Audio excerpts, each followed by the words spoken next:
Behind me are clones of myself. Yes, clones. See, clones are duplicates or photocopies of one thing or another. I've always seen this done in movies where characters are duplicated to perform different roles. And today I'm going to be curious on how they create this thing, and I will create my own. And this is how I'm going to do it. I've always been curious when I was 4 years old on how these things are made and how clones were made in actual movies and to perform different roles. And I even remember telling this to myself when I was a kid. When I grow up, I want to be like the characters in the movies. I want to act and become a superhero.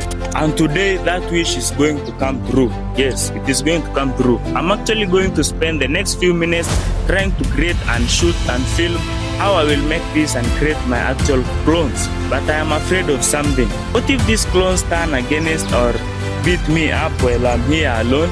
Well, that only happens in movies, but I've never seen it in real life. First, I need somewhere to film, and since I'm a solo creator, I have no budget for transport and the crew to help me do this.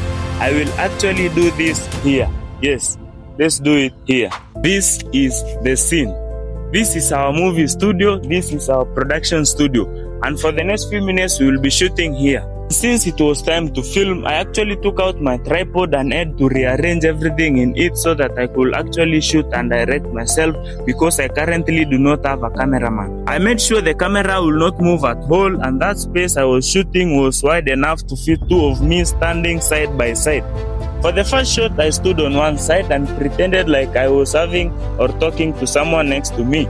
This actually took me 4 takes because I kept messing the position and overlapping where my other self would be.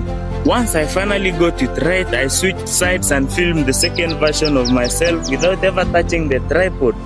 After a few minutes of shooting, it was time to edit. I imported the full clip on CapCut and deleted the unwanted parts and only remained with clips, both with different sides acted as clones. I then selected one of the clips and clicked overlay to position it just below the other clip. I then dragged it to the beginning to match the first clip. I then selected it and scrolled all the way to the right and clicked mask. Here I chose the straight line mask and then boom! Magical, huh? This was not perfect, and so I had to fix some color matching using the feather tool. After a few minutes and endless editing, I was finally done. And please share this video because this is the final result.